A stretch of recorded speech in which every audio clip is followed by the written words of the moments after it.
You have to keep it internally because, you know, if it's a good feeling, then obviously that's a nice thing to share.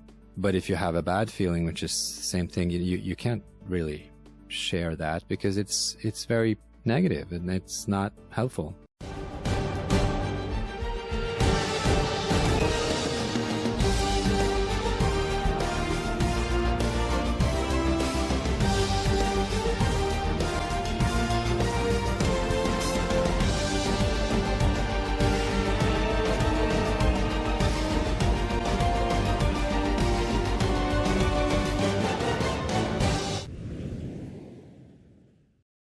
Trond, welcome to the show. We are so happy to have you. Thank you so much for joining. I'm super excited. Thanks. So before we start, I want to talk about that you just ran the Boston Marathon. Yes, I did. First time. How was it? It was an amazing experience. I think it's not just running it. You know, everybody who has run it realizes that it's all about the people cheering on you, the preparations. It's so much more than just one day of running it. But it was actually exhilarating. It was really That's cool. incredible. How long did it take for you to train, and what training mechanisms did you use? Well, I kind of just decided this summer, which is very unusual.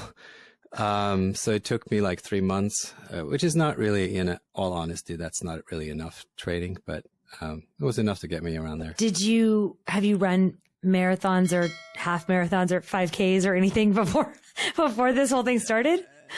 I think I ran a 5K 10 years ago.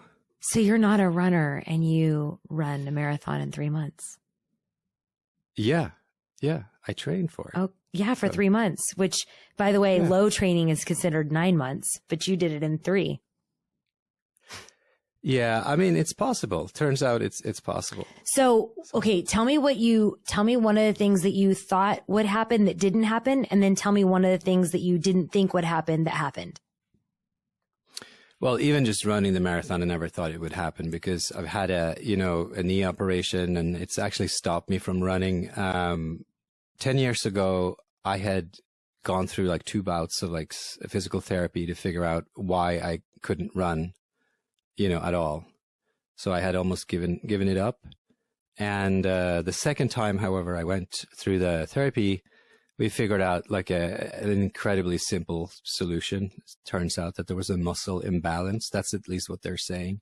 So with a little bit of training on one leg, I was able to start running with much less pain. And then suddenly the pain kind of dissipated. Wow. But I never thought I would run far. So I always kept it at 5K, Right. And then this summer, for some reason, I was feeling good. And I thought, I'm becoming an old man. If I'm going to run the marathon, which I never really wanted to do, why don't I just do it this year? So wow. And what did your wife say about this? She thought I was crazy, but that's not news. Yeah. I'm like, that's another podcast. Yeah. So I want to talk about Norway, and I want to talk about you growing up as a child in Norway. Can you tell me about what it was like growing up and what your relationship was with your parents?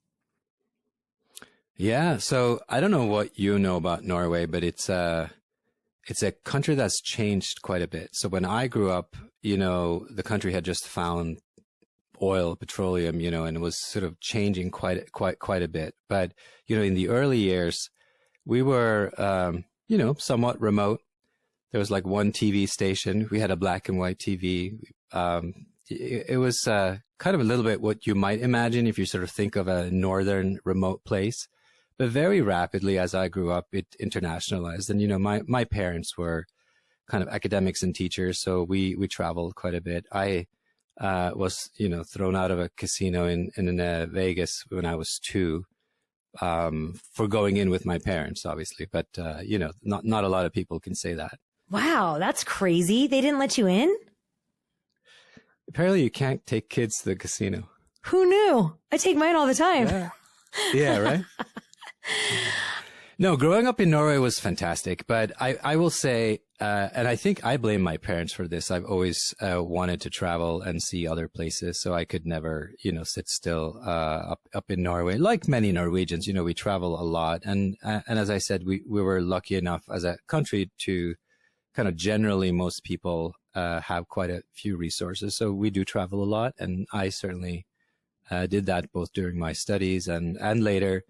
And now I think I've lived outside of Norway for, almost 20 years. Wow, that's incredible. What's one of the biggest misconceptions that people have about Norway?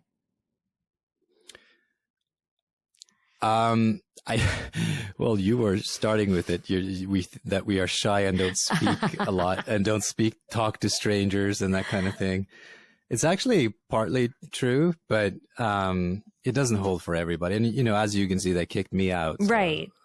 I might not be exactly. No, typical. You're just a big troublemaker all the way around. Yeah. What's the biggest difference between Norwegian universities and U.S. universities?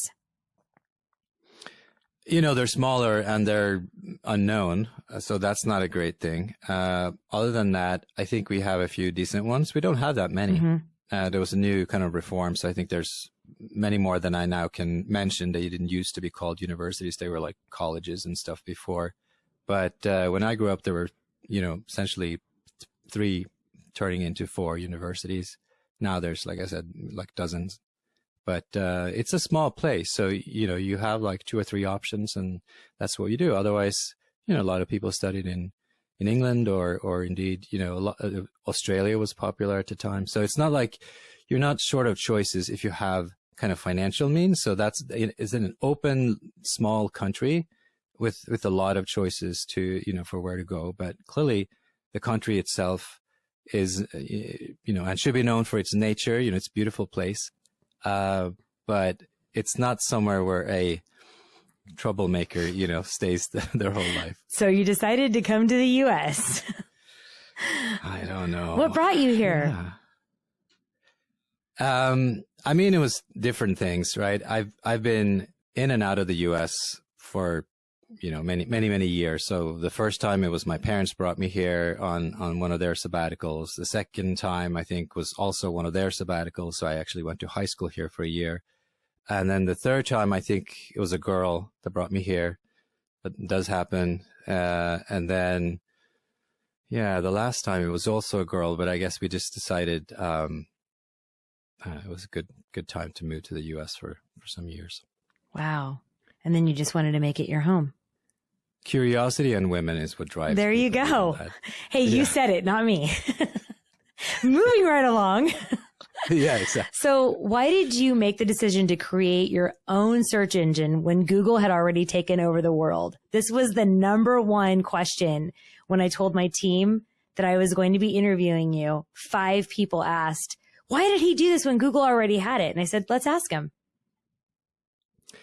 Yeah, in retrospect, maybe not a smart decision, but the point is Google hadn't solved any of the fundamental problems that we have as a society. So that's what I wanted to solve was, how do you get smart fast and really smart? What Google does is just, it outsources some of that problem to you. You have to come up with a good question, and then it lines up a bunch really of answers. And then they have simplified it so that you don't realize exactly what you're missing.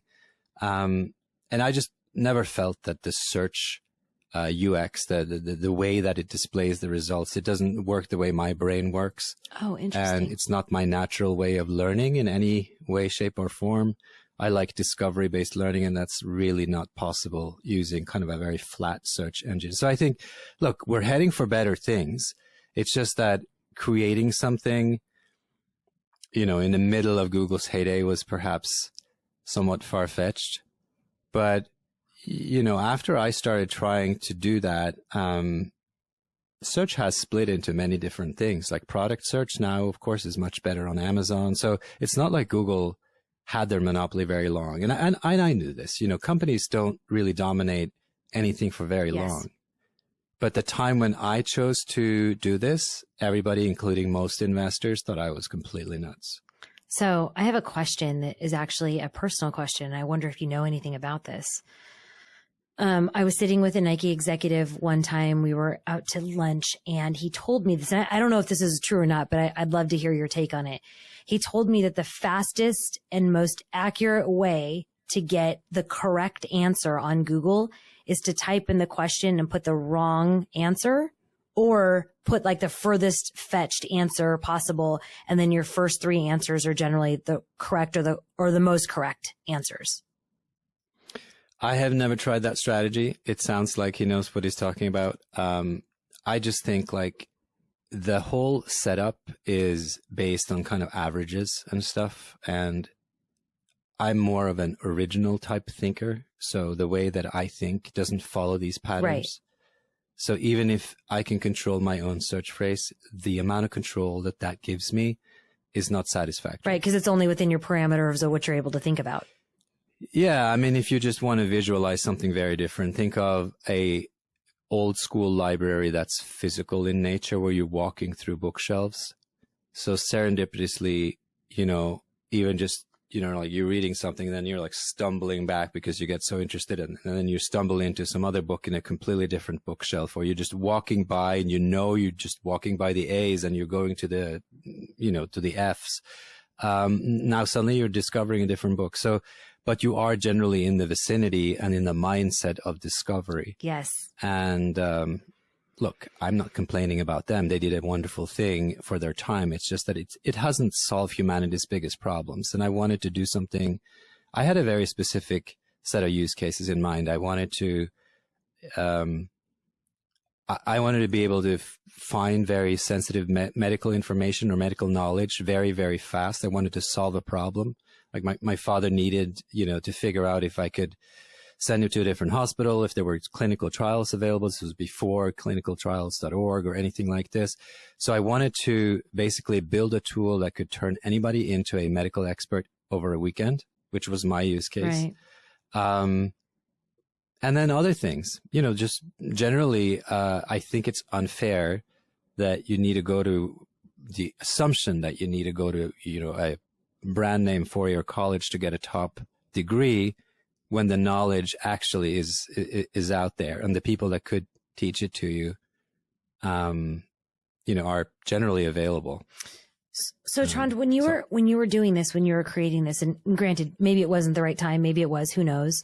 Whenever you were going out and you were talking to people, what were you saying? Like, one of the things I want to get to with our listeners here is what we talked about previously was failing and what it looks like, and how do you bounce back, and are you really failing if you're learning, and all of these kind of different questions. When you were creating this company, first of all, did you go out for investment? Yeah, I went out for investment. I got angel investment after a while. It just took quite long. So, you know, angels are of a very different mindset. They're typically much more open-minded. It's a bit more of a personal type investment. It's much more based on trust. So either trust of me or trust of someone that they trust that then trust me. And it's a different relationships. You know, it does work that way with VC investors too, but at that stage, I didn't have those connections at that level of depth. So, you know, what I had access to was angels. How did I present it to them? Yeah, like, what are you saying? I mean, already there's got to be naysayers. There's got to be doubters. I mean, Google's well on its way. What are you saying to them to make yourself different, or to, you know, you just said it very succinctly for me. You're like, look, I wanted everybody to be a medical expert in a weekend. How are you pitching this to these people? Well, I think the challenge I had was that I found that I had to invent a different pitch every day because people didn't fully understand the use case because it was so obvious. What I was trying to create is so obviously needed that it sounded stupid when it was presented. And I think that was my problem. And then it also sounded wildly ambitious and too generic. And this is actually not unusual for business ideas, because, you know, later and during, I have worked with thousands of entrepreneurs, and many of them far better than me, actually, which, you know, is kind of interesting and comforting, because you can actually work with great talent. And it turns out perhaps to be more of my talent is to find and identify others who have unique things. But anyway, I do think that presentation skills does get you somewhere. But if your idea is of a nature that it either looks so obvious to outsiders, or that it actually hasn't been said before, it hasn't been verbalized before, you're in trouble, you know, no matter what you do, because it's not any number of rhetorical tricks. Or my problem was I just had to keep reinventing the way I spoke about it. And I had to, sometimes I had to focus on the knowledge part. And then I try to say, well, it's not just knowledge, it's actually about connecting people. So then I started calling it, so this was Yeggi is the company, and it was called an insight network, is what, with a great friend of mine who works in communication and in marketing. And he sort of came up with that term for what I was trying to say. But even that turned out to be misunderstood. Well, I think, right, because you almost had two of the biggest things, right? So you had, number one, you had to educate the market, which is what you never want to do. And then the second, you don't want to do. I wish I had this idea 10 years later, and had all that energy right now. Right. You were too early. Okay. So you had to educate the market, number one. And then number two, you weren't, quote, niched down enough. And there's three main problems when you go to get money, and you hit two of them out of the gate. So that must have just been really hard. Tell me, what are some of the lessons that you learned from that time? Well, the first was maybe, founder isn't my top skill in and of itself. Secondly, yes, I am early with many things. That goes with territory when you are actually more original. And I don't mean original as in like I think I'm Einstein or something, but I just think that I see in certain fields where I go deep, I see where things are going in a different way than many people. It's not that it's not like I see the future, but I do think that one of the lessons from me was that it's probably easier for me to write and speak and present sort of visions of the future. Thereby, luckily, I found out that you can actually call yourself a futurist. That is more of a role that fits with me. The kind of the visionary that speaks not just on behalf of my own ideas, but I'm speaking more in terms of, what I think will happen given certain things playing out, based on forces that I'm reading about, understanding, projecting forward, that kind of thing. So I certainly have a mindset that's geared towards the future, always been interested in macro trends, long-term, processes and things like that, which is actually a big weakness that I had as a founder, because I was much more concerned about where the world was going in 2050 than I was about, whether I would earn money tomorrow. Right. Or today. And that's both a problem professionally and personally, because. Well, of course, because if you don't care about what most people would say is success in business, which is, getting to a pay, getting beyond a paycheck, getting bigger and bigger sources of revenue from clients that are willing to pay you over time. If that's not a driver, you have sort of checked out of one of the most important checkpoints or kind of indicators of what your business should be doing. And I think that that's so important for our listeners to hear, because I often get asked, through coaching and through consulting, what's the difference between a founder and a venture capitalist or a venture partner? And it's actually really interesting to see how it morphs, because a lot of founders don't become VCs, but more often than not, if you're a successful founder, then people want you to continue to see what you saw in your own company and to help other companies along. But what I have found in doing this, and we'll talk about Silicon Valley in a little bit, but what I have found in Silicon Valley was the valuations were so insanely fluffy. They were so crazy. Like some of the things that got evaluated for like $1 billion, you're sitting there scratching your head going, you just now told me to address the gap. You just now told me to niche down. And now you have this massively huge valuation that you just can't calculate or process in your head. So when you are going from founder to venture partner, and now all of these, like you said, these young entrepreneurs with massively great ideas are coming to you, how do you vet them? Talk to me about what's your personality around all of these ideas getting tossed at you. How do you vet them and tell them, go back to the drawing board, or this is really good, change this, this, and this? What does that look like for you? Well, for me, I would say this is one of the things that I learned from my own entrepreneurship, is to never give too firm of an advice, because I can't tell you how many horrible mentors I've had throughout my time. And this sounds great. It sounds bad to say this, but I try not to think of myself really as a mentor in that sense. I think you can say, I'm passing on this opportunity, or you just don't say anything. You just sort of say, okay, thank you. But to criticize somebody else's idea where you don't know the gestation of it, you don't know how far it is, you don't know who they really know, maybe they haven't presented it the way they will now turn on and present it to the next person. Maybe they had a bad day. You simply don't know. I'm not making any assumptions. I make an assumption about me and whether I am willing to present this to the next person who will maybe take it on as an investment in, my VC firm or not. But to claim that you really are going to say you need to go left instead of right with this idea, or you don't have a very big market here, I think that's enormously pretentious. And history has shown, now that I have more perspective, history has shown that you are usually wrong about those things. And especially VCs are usually wrong, because why? They develop this enormous confidence. Well, either they fail, which some VCs do as well, or, they're like market average. You might as well just go to the stock market. But if they do have a successful fund, they will inadvertently turn around and think that they are, the gift to humankind based on having done 12 investments. Right? It's a completely qualitative sample. And they make all these pronouncements about a thesis for where the world is going. Yep. Which they're completely justified in, everyone can have a thesis. It just should, and hopefully isn't just based on those 12 investments and, whatever a number of entrepreneurs they have met. Because, as we know from statistics, unless you have 1,000, you don't really have a number to work with. So, okay, maybe they have met 1,000 entrepreneurs, and that starts to matter. But even then, you don't have the systematic background on all the variables that went into those companies. So unfortunately, investments at this stage, at this early stage, it's a little bit like rolling the dice.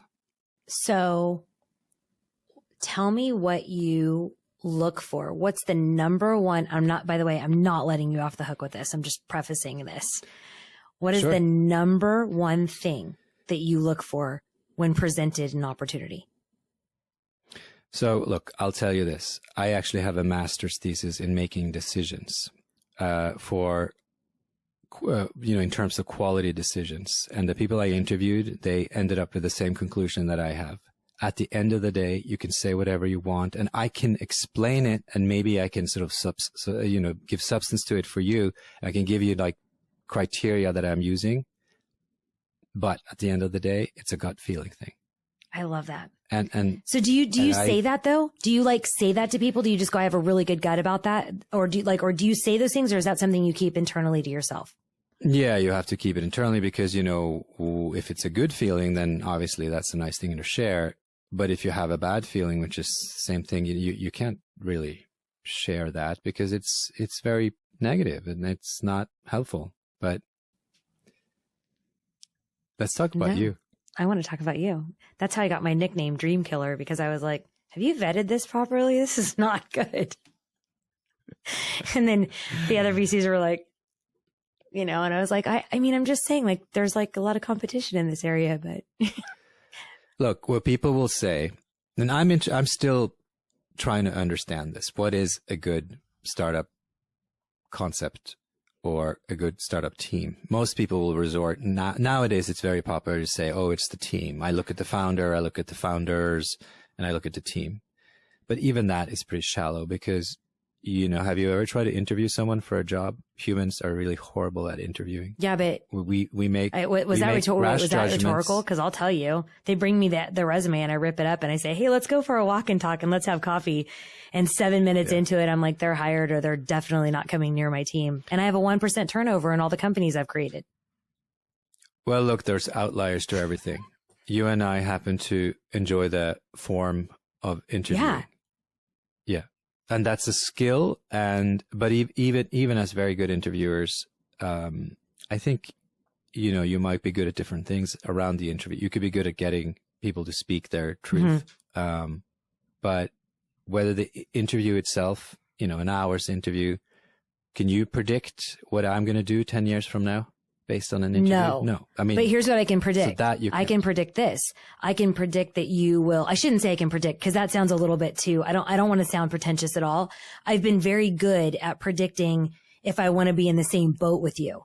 I've been very good at being like, you know what? I love that Trond is super, super even keeled, and that he actually thinks about things that, you know, like the metrics and the data. He thinks about the things that maybe I haven't made a stronghold in this. And so I just want him in the boat with me because he's going to be such an asset to the team. And we grow together in so many forms, but in other forms, he continues to grow in areas I wouldn't even think about. Well, so here's the thing. Humans, you and I, we're good at perceiving difference. The problem is you don't exactly know what that difference entails. Yes. And then we are very good at perceiving similarity. So we would be very good at hiring someone we think kind of essentially would continue, our views. That's obviously usually a problem in the workplace, because when you start doing that, you know, you're interviewing, you know, you're hiring cronies that aren't really contributing. But then if you hire for difference, I mean, you just don't know what you're getting. So I think, you know, at the end of the day, it's very hard to pick winners in any field, whether you're picking a team to work with or you're picking a startup team. The best I can tell you is have as many, and this is the academic answer to this, have as many independent viewpoints as possible, which is why I think generally if you are, I mean, and this is why, you know, for the longest time, most startup founders came from Harvard or something, you know, like the VCs were all from Wharton and they picked, CEOs and founders from Harvard because, well, someone else had done the vetting for them and they trusted those, acceptance criteria to these colleges were really hard. And you sort of thought intelligence must mean, and then Ivy League must mean. But you see, that gets you into much bigger trouble. So you have to have much wider criteria. So it's not just about finding one elite source of truth. This sort of goes back to what I was trying to do with Yeggi. You need to democratize the sources of truth. Absolutely. And you need to multiply those sources. And once you have independent sources, then you can start thinking you have some data material you can build. And to your point, I think you really, really like brought this out a lot, Trond. I think as many data points as you possibly can get, as many different points of view as you can possibly get. That was when I was very young and kind of living in Silicon Valley. It's funny. I remember the very first time I was 26 years old and in a hiring position. And I remember I saw Stanford and I was like, well, I could just be done now because Stanford came across, my list, but the position was not a strategic position. The position was a business development relationship position. It was creating a long-term relationship, creating trust, and then also too creating in that relationship. So like co-branding and co-technology and co-development. And I didn't do a good job. I did a horrible job because I saw Stanford. I basically looked at the columns. I saw Stanford. I saw how much they needed to make. And then I saw how close they lived. So I figured that they would never be late. They would always be on time. Like what was going on in my own head to be able to hire this? And it was exactly what you said. It was Ivy League, had carried a full load, had a ton of clubs. I didn't actually transfer that knowledge or that data into what was actually really needing to happen for the position. No, and look, to me, in my head, and, my strange head, this ties back to the sort of the life quest that I have put in front of myself, which is I want to basically democratize knowledge. And I think that knowledge is something, and insight is something we should strive for. So I want more people to have the abilities and the possibilities of approaching, I guess, wisdom in a certain sense. So, if I can help facilitate that through either entrepreneurship, supporting founders that are doing so, or building, like I was trying to do, or still am in certain ways, building platforms that are making knowledge accessible or sharing it. Fast forward right to last year, I built a podcast. And one of the reasons that's so fulfilling for me is that I'm able to put those same experts that I really wanted to put into my kind of quantified systems online. I'm simply now conversing with them. So there's a limit to how many conversations I can have. It doesn't scale at the level of software, which I sort of wanted my system to do and have built, a demo to try to make it scale at that level. But I can at least bring these conversations with very smart people to a very broad audience through the podcast. So there's always ways. And I think you asked me, what is failing? I have discovered that the learning from failing deeply is so valuable. You know, the Silicon Valley gospel is fail fast. I have come to believe that failing slowly is immensely valuable. Maybe this is going back to Norway and Europe and like some Freudian thing where you're like, you know, you see the tragic, the light points in the tragic. But there's something there, which is if you don't allow yourself to move on until you've fully explored whatever you think you needed to explore, the learning that you get from that is usually so much deeper and it's so much more personal. And based on that foundation, you can kind of go anywhere afterwards. So I've written now, 4 books based on this experience, not talking about the startup, but the knowledge areas that I was mapping in my own head. And there's, you know, at least 3 or 4 more books coming. Now, is that related or at all? I mean, they're kind of different things. They're just different mediums for the same quest. I'm still writing about technology and the future and how humanity needs to respond to it, what governance systems we need to build. So I'm sort of doing the same thing, but perhaps at less scale. So I find that fascinating. And actually, it's one of the things that drew me to you, Trond, was you talk about the value of failing slowly, which is the opposite of Silicon Valley's mantra of failing fast. And I've always said it. I've always said it to everybody I've mentored or to any of my companies. I always say flip failure fast. I always say the 3 Fs. And so when I heard you talk about that, I was like, you know, I always liken it to a Band-Aid. You know, do you rip it off fast and get the pain over with, or do you go really, really slow and try and, but I can really see such a value add in exploring going so incredibly slow and feeling every aspect of it. How do you handle failure in your life, both personally and professionally? How do you take it? How do you put it into a positive or into something advantageous that you can use in the future?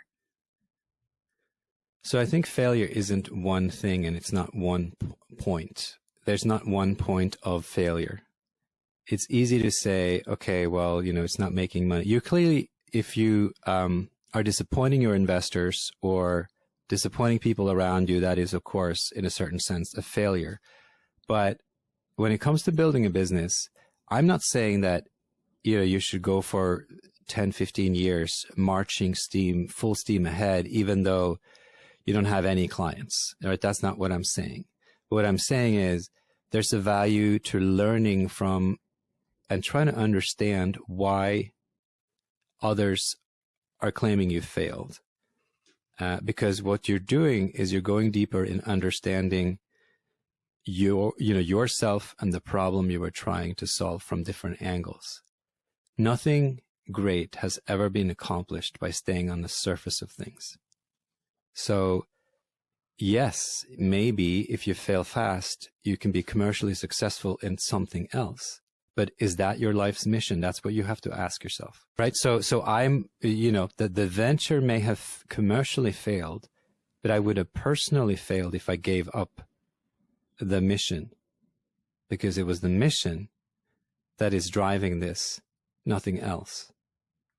Well, but this is different for everybody. And to your point, So to your point, Trond, here's the other point I want to bring up that you had mentioned is if you're failing and you fail fast, maybe you don't hit all aspects. Like you said, it's not one point. Maybe you don't hit all aspects of the things that are kind of encompassed in that failure.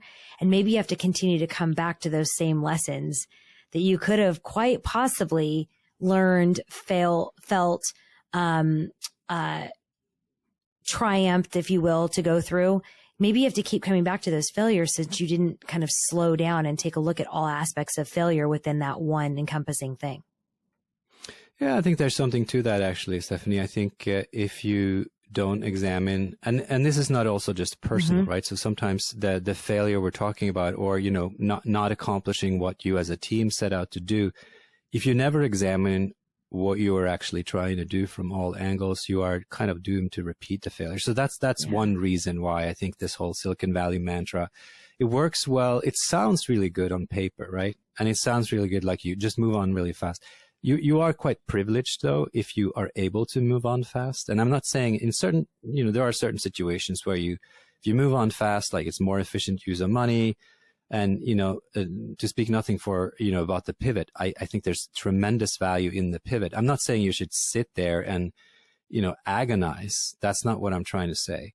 But if things really are hard to figure out, to give that up and jump to something else just because it's hard to figure out, well, those are two different sort of epistemic strategies. It's sort of the choices you're making, but they're choices. And when you're actively choosing to move on fast, you are not exploring something that possibly could be extremely important for you, for humanity, or for whatever, purpose it is. No, I'm glad you clarified that, because it's one of the top questions that I'm asked is when do you know when it's when do you know when it's the right time to pivot? And right. It's just like what you said. It's like, have you really tried? I mean, you don't want to just be like, throw your arms up in the air like, oh, this is really a tough problem to figure out. You really want to settle in and stay in that and work through that with yourself and with your team and be the best leader in doing that you possibly can, which is exploring so many different options and really trying to, like you said, have so many different points of view involved so you can solve this really tough problem. So I'm glad you clarified that. But look, at the end of the day, not everybody is going to build a startup company that changes the world. Yes. So one of the lessons that I drew from this, right, is that, I may still be able to do that, but if I don't, I want to be part of a process that does. So right now I'm working for a founder that is changing the world, right? So one way to solve this is to say, what is my part? If you look at, Guy Kawasaki, who worked with Apple and, has worked with leading company and now has picked a very wonderful company, Canva, to work for, right? He is an evangelist. So that means, per definition, he didn't invent what he is evangelizing, but he's a close second, and he certainly is someone who can convincingly work up a crowd and get attention around very important things that he has picked to evangelize about. If you pick really well, the role of an evangelist is actually, well, it's a religious term. There's real value there if you pick the right thing. It's fun. It's exciting. It's exciting to look out and see people's faces. And the other thing is too, is there's not as horrible of stigma around if it fails. Yeah. Cause at the end of the day, it's not, yeah. It's, what was your first impression of Silicon Valley? I have been driven and drawn to innovation. So Silicon Valley was kind of a dream to experience. And I really came to experience it during a year I had at Berkeley. I don't know. It was somewhat more provincial than I had expected. Tell me more. It was more farmland. Yeah. Things were further away. Like that whole Sand Hill Road thing was like this mythical thing. And I had read the book about it, how far, Sand Hill Road and the systems of innovation that were different in Boston versus, sort of Route 128 versus Sand Hill Road, essentially, the regional divide. And then you get there and you're like, well, nice climate. And, I see some vines. Cows. I don't really see cows. I don't see the big deal here. Yeah, you can barely find a restaurant. Right. So there's there's a Denny's restaurant and, nowadays a couple of hotels, like 5-star hotels, and you can drink some overpriced wine. But I would say it's not the physical, location that, I think is so conducive to innovation. What was super interesting for me is, and obviously I was in California, but the thing that was so interesting for me is I had Silicon Valley in my head. Like, have you ever been to like an Apple campus or the Google campus? Sure. Okay. So in my head, I pictured row after row or campus after campus after campus of that. And Well, it's also so dispersed, right? So Exactly. each of these little towns are far away and you're like, oh, I have to go, get in my car again and drive to, some other little tinsel town. And that's going to be the center. And then you get there and you're like, okay, can have an ice cream here too. It's crazy. Right? And not only that, but for me, whenever I was thinking about, cause I spent so much time in New York City. And so like New York City, it's just a cab. You hail a cab, you jump on a subway. I mean, that's what it is. There's none of that in Silicon Valley. So I was literally like looking at the turbines and the cows. And I was like, then you pass a house that's, as big as a Cracker Jack box and it's $3.6 million. I was like, what is going on here? This is crazy. Well, the funny thing is, when we have almost come full circle, because if you think about how Silicon Valley originated as a myth, in those days, in the early 70s, what we're talking about now, the fact that it's actually farmland, was the truth that they had to fight against. So, people were saying, there's nothing out here. You guys are cowboys. There's really nothing, you guys can never threaten us on the East Coast. So, there's a certain sort of poetic justice, I think, in that, at the end of the day, every place, it's only as valuable as you create it to be in your mind and then the community you build around it. So Silicon Valley did something magical. And for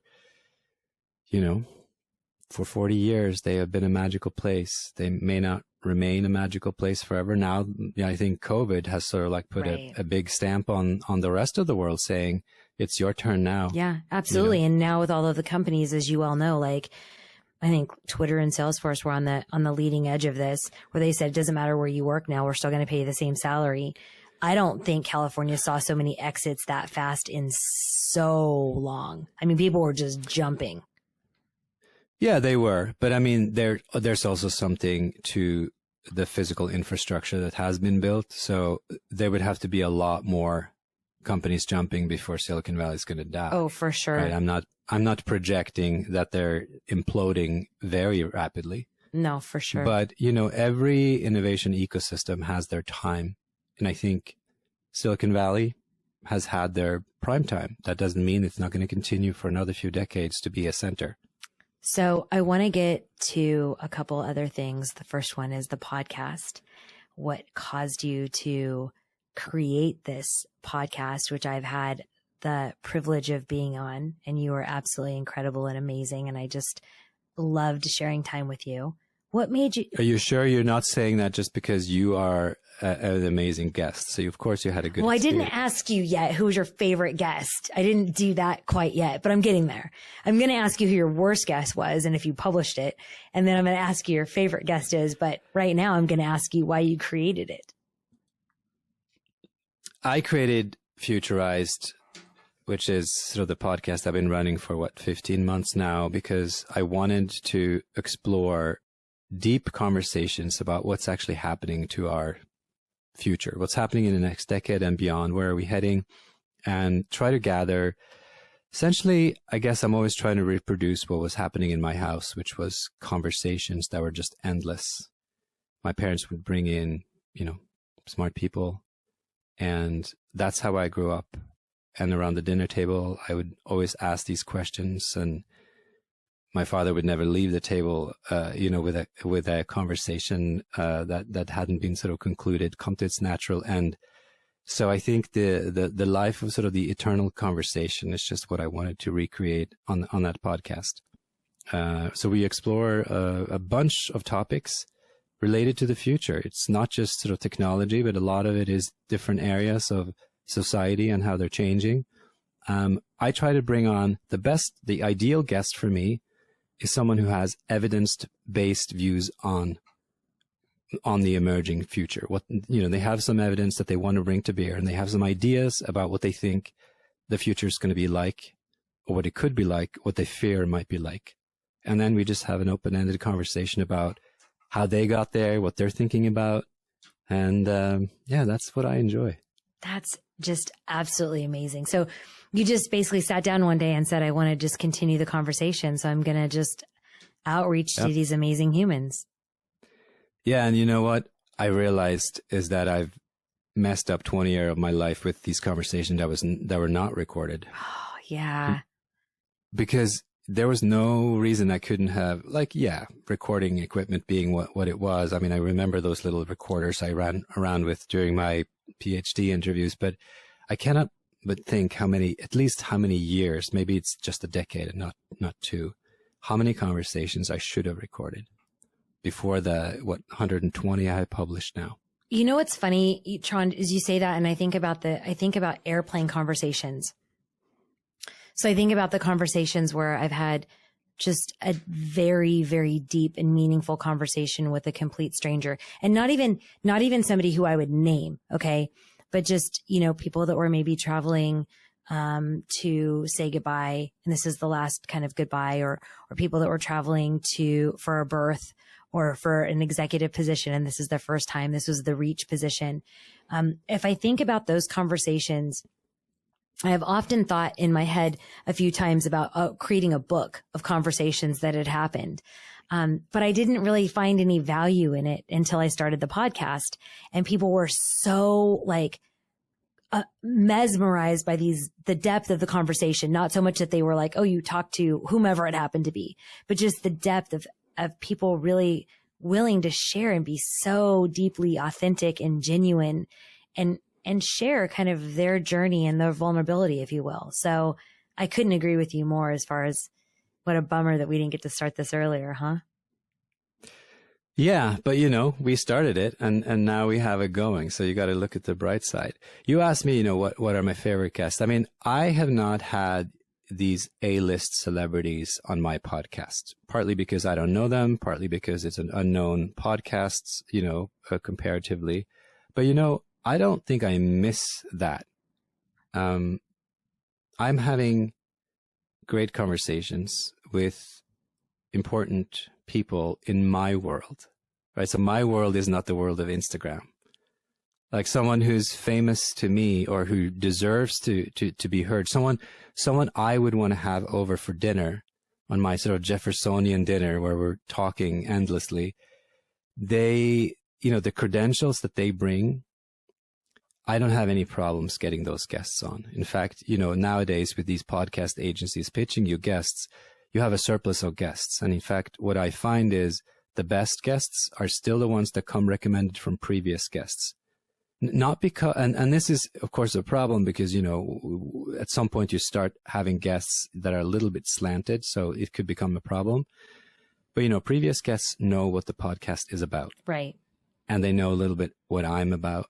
So they tend to recruit the person they think of that could be the best fit. So there's several layers of selection to going back to the selecting the right thing here. So it's all about honing and curating something. Yes. That's what I enjoy doing. Have you ever been super, super excited about a guest coming on and then recorded with them and you're like, eek, I don't want to put that out?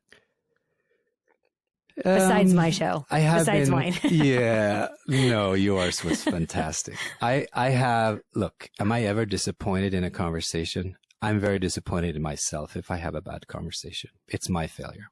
Yeah. Right?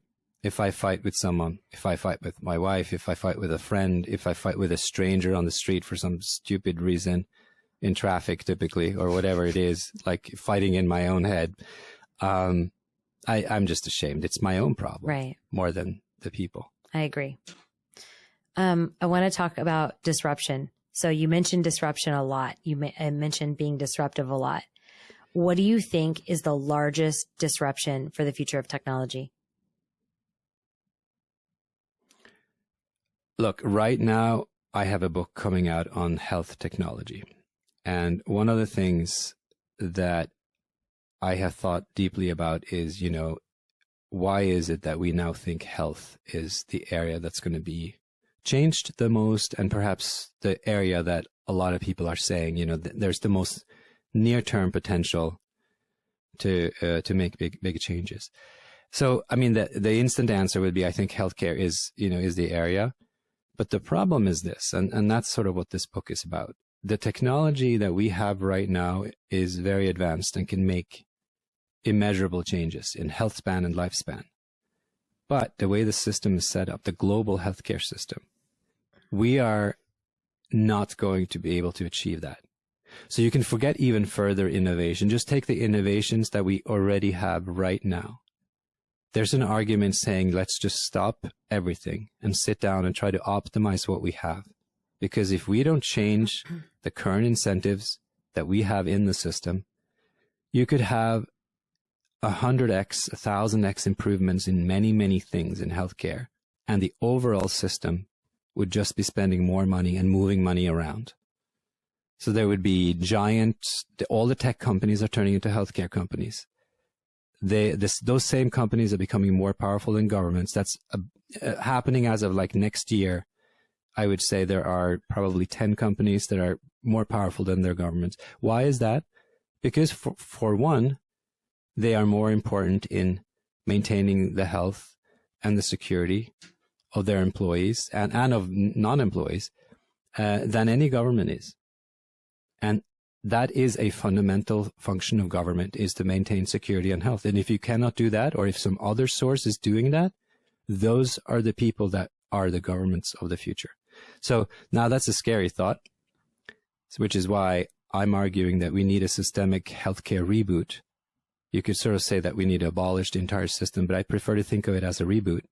But it's not just a reboot of the technology. It's a reboot of the mindsets. And it's a reboot of the hardware and the software, not just the technology. And the itself. leaders. Well, exactly, because technology is not really about technology, right? So it's about the people. It's about the business model, the incentive for change. And it's about moving the governance structures. So regulations need to change. And regulations is not something that a politician is the only one responsible for. We all have created, and we deserve the politicians and the systems that we live under. So we need to figure that out. A close second, is probably environment, but that just brings us into a long discussion. So let's stick with health for the moment. I think that's certainly right now where I see we can make the biggest impact. It's very direct. Everybody understands. The environment is a little bit more abstract still, right? And it's harder to see immediate sort of benefits for the individual. It's like more long-term. So, Trond, before the pandemic, I coach and consult with a lot of Fortune 100, Fortune 500 companies globally. I've tried to bring this up. I really have. I've tried to bring this up. Like, hey, what do you, in a non-corporate setting, going out to dinner, you hear somebody calling to check on a loved one who might be sick, or you hear, just normal conversation. And what I have found is, these are presidents and CEOs, people in the C-suite, venture capitalists, boardroom execs. Nobody is really willing to have that deep of a conversation. So after I love asking questions, and I love asking questions, and I always preface it with this: I'm not trying to change your mind or get you on my agenda. I'm really interested. Like, I want to hear your standpoint. I want to hear, where you came up with your information.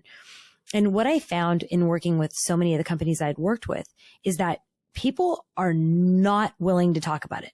They're not willing to talk about insurance reform. They're not willing to talk about how medical treatment happens. They'll say, what do you want? You want socialized medicine? And it's like, actually, no, I was just hoping to hear, where you think we are from a healthcare system, what you're hoping for in the future.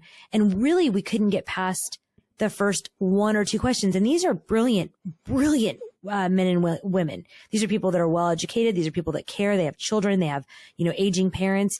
They would have every reason in the world to actually commit to this. What's the problem? The problem is we have abdicated because the system is so dysfunctional that if you have the financial means to sidestep the system, you have done so ages ago. So none of us who have any kind of means are living inside of that jail that everyone else is living in. Right. So, that whole official version of what healthcare is, very few people that I know, unfortunately, have any relationship to that system. You tap in and out of it when you need it, but you have all these flexibilities and these ways around it, or these networks that go on top of your own rights, and you can buy yourself in and out. And as long as that exists as an option, you could say that super system on top has subsumed the other system. So they're not vested in it anymore because they don't need to be. The rest for them is charity. So people would prefer the very simplistic option. This is one of my biggest criticisms in the book, is that private charity, unfortunately, is severely dysfunctional for healthcare. You can see it in sort of the outcry against the Gateses and stuff, but it's not really his fault. It's just that he is symptomatic of what has happened. You know, you're putting up these kind of individuals that get to decide what the grand challenges are for entire countries. And then they start making their own sort of agendas and you know, eradicating this and eradicating that. It just brings us into very, very wrong place. It's a very wrong place to be. Where are a couple places that our listeners could go if they wanted to start to educate themselves? On healthcare and technology, there are many individual startups that are doing wonderful work. Unfortunately, there is no one scholar or no one think tank that has even remotely started to scratch the surface of what's needed, in my view. I think I've written one of the first books that tries to do this like mega view on what might be needed, but it's like I have just scratched the surface of that, and there was no source to go to because everybody has been working inside of the system for the last few decades. They're poisoned by the system. For sure. For sure. When is your book coming out? It's coming out a month from now. Great. Well, we'll make sure we add that into the show notes. Trond, we like to end our conversation with a last question that we ask all of our guests. What is the biggest obstacle that you've been able to turn into an opportunity? I have a very poor sort of like working memory. The benefit of that is that I have to be very selective in terms of the things that I focus on. Wow. If you know what I mean. Yeah, that's pretty great though. I mean, that's like, you know, nobody would ever think of that.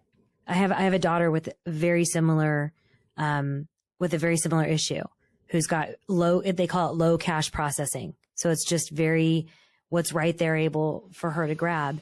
And that's that. Yeah. I mean, it's all relative, but I mean, I would say that I think for someone who's a systemic thinker, this could be like a monumental catastrophic problem. Right. So I have to be very, very conscious of the kinds of things that I put into my head. So I guess this brings it full circle. Why am I trying to build this, you know, knowledge insight platform that's extremely selective? We didn't go into the details, but the whole idea of would it be different from Google would be that it's immensely more selective. So the Yeggi platform that I was trying to build would have like 1 to the 100,000th of number of sort of content pieces inside of it, because you'd be pre-selecting and selecting and selecting. And one of the reasons that I have this view is that I just realized that my own limitations, I do not work like a computer. But luckily, memory and forgetfulness can both be resources. There's a French philosopher called Paul Ricoeur, and I had a wonderful dinner with him once. He's passed away now, but he wrote the book on memory and forgetting, memory and forgetting. And he said, you know, you should not underestimate how important it is to forget as part of knowledge creation. And it stayed with me. Fascinating. So I think when you're building something, you have to allow yourself and allow the system. This is the biggest problem with robots and AI right now. We haven't been able to design a conscious way that these systems forget in a way that resembles humans. Because it is not just what you put into your head, it is what you choose not to put, and what you realize is going to slip out of your head. Do you remember the name of the book? Well, I mean, I don't know the English title, but the guy's called Paul Ricoeur, and it's called Mémoire et Oubli in French. I don't know the English title. Okay, I'm going to have to look that up and put that in the show notes, because I think that would be really beneficial for people to go through. Trond, this has been absolutely amazing and fascinating. I love sharing time with you. Where can our listeners find you?